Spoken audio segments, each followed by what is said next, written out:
saya Kak Arma. Hari ini Kak Arma akan membawakan sebuah cerita ya. Nah, cerita ini berasal dari daerah Kabupaten Barito Selatan. Nah, ceritanya judulnya yaitu Asal Mula Danau Malawen. Nah, Danau Malawen ini benar ya ada di Kabupaten Barito Selatan yang danaunya itu besar sekali.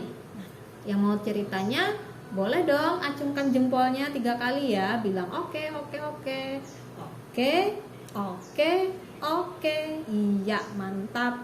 Nah, baik, kakak akan bercerita nih. Ceritanya ini adalah alkisahnya pada zaman dahulu hidup sepasang suami istri yang tinggal di pinggiran hutan Kalimantan Tengah ya. Nah, sepasang suami istri ini walaupun hidupnya miskin dan pas-pasan, tapi mereka saling menyayangi dan mencintai.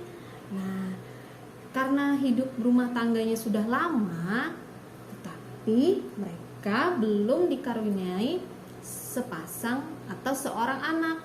Nah, karena mereka belum dikaruniai seorang anak, mereka pun melakukan berbagai usaha. Nah, pada suatu malam, ya, istrinya ini bermimpi didatangi nenek tua. Nah, kata nenek tua itu, "Hai cucuku, pergilah kalian ke hutan untuk melakukan pertapaan." Istrinya bangun dan diberitahunya kepada suaminya. Nah, kata suaminya, mungkin itu petunjuk bahwa kita harus pergi ke hutan. Nah, akhirnya sepasang suami istri ini pergi ke hutan untuk melakukan meditasi atau pertapaan. Sampai di hutan, mereka melakukan pertapaan sampai berminggu-minggu, berbulan-bulan. Nah, sampailah pada hari ke-99. Tetapi pada hari ke-99 itu tidak ada perubahan sama sekali ataupun petunjuk. Nah, mereka merasa lapar, merasa haus, tapi mereka tetap menahan rasa lapar itu. Nah, karena mereka mengikuti anjuran yang ada di dalam mimpi mereka. Pada hari ke-100, nah, tiba-tiba datang kakek tua. Kakek tua itu bilang, "Berhentilah kalian bertapa. Pergilah dan pulanglah ke rumah kalian untuk melakukan aktivitas seperti biasa." Nah, akhirnya sepasang suami istri ini pulang. Nah, mereka melakukan aktivitas seperti biasa, bekerja, mencari keperluan kebutuhan hidupnya sehari-hari. Nah, tiba-tiba beberapa hari kemudian istrinya ini mengeluh, "Aduh, sakit pinggang." Nah, lalu suaminya bilang, "Apa itu pertanda kalau kita akan mendapatkan anak?" Nah, ternyata itu adalah memang tanda-tanda mereka telah dikaruniai seorang anak. Nah, setelah beberapa bulan kemudian, akhirnya melahirkanlah istrinya, yaitu melahirkan seorang anak laki-laki. Nah, anak mereka ini diberi nama Kumbang Banaung. Nah, jadi Kumbang Banaung ini anak laki-laki yang mereka besarkan dengan penuh kasih sayang ya. Dari kecil sampai dia mulai beranjak dewasa, ayahnya sering mengajak dia berburu agar melatih keterampilan dia dalam menghadapi hidup. Kemudian ayahnya juga berpesan. Nah, ada yang mau dengar tidak pesan ayahnya kepada anaknya? Ya. "Wahai anak, dengarlah petua, kini dirimu telah besar panjang. Umpama burung telah dapat terbang, umpama kayu telah berbatang, umpama ulat telah mengenal daun, umpama serai sudah berumput. Banyak amat belum kau dapat, banyak penganyar belum kau dengar. banyak petunjuk belum kau tahu, banyak kaji belum terisi. Maka sebelum engkau melangkah, terimalah petua dengan amanah, supaya tidak tersalah langkah, supaya tidak terlanjur lidah. Pakai olehmu adat merantau, di mana bumi dipijak, di sana langit dijunjung, di mana air disaur, di sana ranting dipatah, di mana badan berlabuh, di sana adat dipatuh, apalah adat orang menumpang, berkata jangan sembarang barang, berbuat jangan main belakang. Ada istiadat lembaga dituang, dalam bergaul tenggang menenggang. Nah, adik-adik, itu adalah pesan dari ayah Kumbang Benaung ya. Jadi ayah Kumbang Benaung ini banyak sekali pesannya tadi. Terus hari berganti hari, akhirnya Kumbang Benaung ini tumbuh menjadi pria dewasa. Kemudian orang tua Kumbang Benaung ini mengharapkan Kumbang Benaung ini bisa menjadi anak yang baik dan bisa berbakti kepada orang tua. Tetapi perilaku Kumbang Benaung ini semakin hari semakin buruk. Nah, semua petuah dan nasihat sang ayah tidak pernah ia dengarkan. Suatu hari sang ayah sakit keras. Kemudian Kumbang Benaung memaksa ayahnya untuk menemaninya pergi berburu ke hutan ya.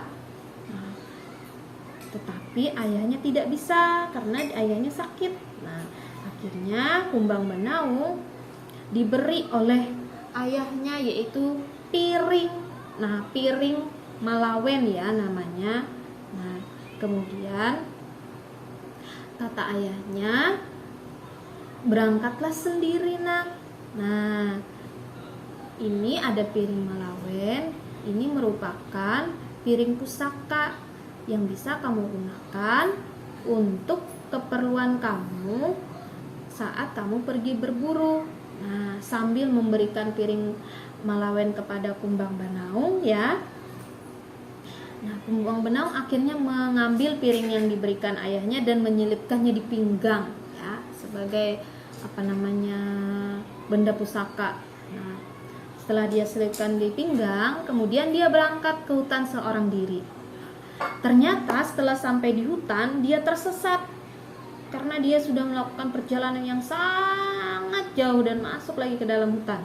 Nah, tapi setelah dia masuk lagi ke dalam hutan, sampailah dia pada sebuah desa, yaitu Desa Sanggu namanya. Dan di Desa Sanggu itu ada sebuah acara pingitan untuk seorang gadis.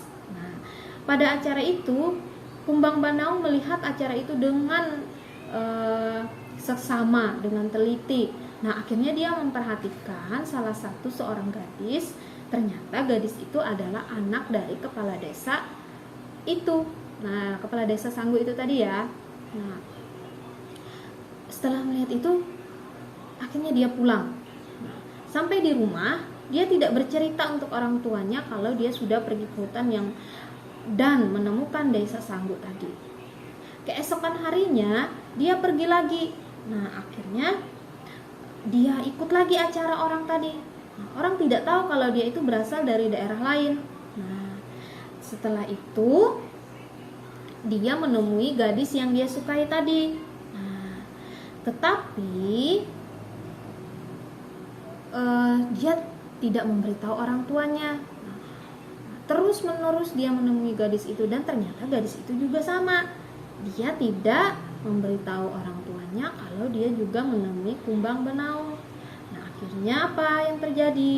Nah, si perempuan ini namanya adalah Intan. Nah, si Intan dia dijodohkan oleh ayahnya tadi dengan orang lain ya. Nah, Intan dijodohkan oleh ayahnya dengan seorang juragan rotan di desa itu ya. Nah, tapi Intan ini tidak suka dengan anak juragan rotan itu. Dia lebih menyukai Kumbang Benaung. Nah, akhirnya Kumbang Benaung ini memberitahukan niat hatinya itu kepada orang tuanya. Tetapi orang tuanya melarang Kumbang Benaung untuk melamar si Intan. Nah, karena apa? Karena orang tuanya Kumbang Benaung ini miskin. Nah, takut ditolak oleh orang tuanya Intan. Tapi si Kumbang Benaung tetap memaksa ya agar dia bisa menikah dengan Intan. Nah, diam-diam si Kumbang Benaung ini pergi ke desa Sanggu untuk membawa Putri Intan ini pergi. Nah, diam-diam mereka pergi. Kata Putri Intan, aku tidak mau menikah dengan anak juragan rotan itu. Dia sudah memiliki anak. Nah, ayo kita pergi kawin lari saja. Akhirnya Kumbang Benaung dan Putri Intan pergi secara diam-diam ingin keluar dari desa Sanggu. Tetapi karena setiap warga di situ melakukan ronda malam, akhirnya ketahuanlah kalau si Putri Intan dan Kumbang Benaung ini pergi menyelinap diam-diam ingin keluar dari kampung mereka. Nah, karena ketahuan oleh warga desa, akhirnya Kumbang Benaung dan Putri Intan ini melarikan diri. Ya. Sampailah mereka pada sebuah sungai. Nah, karena Kumbang Benaung tadi ingat pesan ayahnya ya. Nah, dia ingat kalau terjadi apa-apa, dia boleh menggunakan piring malawen. Akhirnya dilemparlah piring malawen itu ke sungai tadi. Dan ternyata piring malawen itu berubah menjadi sebuah piring yang besar sekali. Nah, akhirnya masuklah Kumbang Benaung dan Putri Intan ini ke dalam piring malawen yang besar tadi. Nah, karena takut dikejar oleh warga desa, mereka sambil masuk ke dalam piring malawen tadi sambil mengayuh. Akhirnya datanglah petir, datanglah guntur, hujan, dan cuaca berubah. Yang awalnya terang berubah menjadi gelap. Nah, kemudian gelombang air pun semakin besar, akhirnya menghantam piring malawen milik Kumbang Benaung dan Putri Intan. Piring malawennya terbalik dan berubah menjadi sebuah danau yang besar sekali. Nah, kemudian konon ceritanya kalau Kumbang Benaung ini dan Putri Intan berubah menjadi seekor buaya putih yang menghuni Danau Melawen sampai sekarang. Nah, jadi adik-adik, pesan moralnya adalah kita hidup di masyarakat itu harus mentaati peraturan tata cara bergaul dengan orang lain ya. Dan ingat, kalau kita bergaul dengan orang lain itu, kita juga harus memberitahu kepada orang tua kita. Supaya apa? Supaya orang tua kita tahu, nah, siapa teman kita, siapa sahabat kita. Nah, dan kalau orang tua kita tahu teman kita dan sahabat kita, maka orang tua akan merasa lega karena mereka tahu teman-teman bermain kita siapa. Ya adik-adik ya. Nah, lain kali kalau kita ingin bermain dengan teman kita, kalau kita baru kenal dengan orang lain, kita harus beritahu kepada orang tua kita ya, supaya orang tua tahu teman-teman kita yang baru. Nah, jadi orang tua lega kalau kita bermain dengan orang lain. Nah, begitu ceritanya ya. Terima kasih.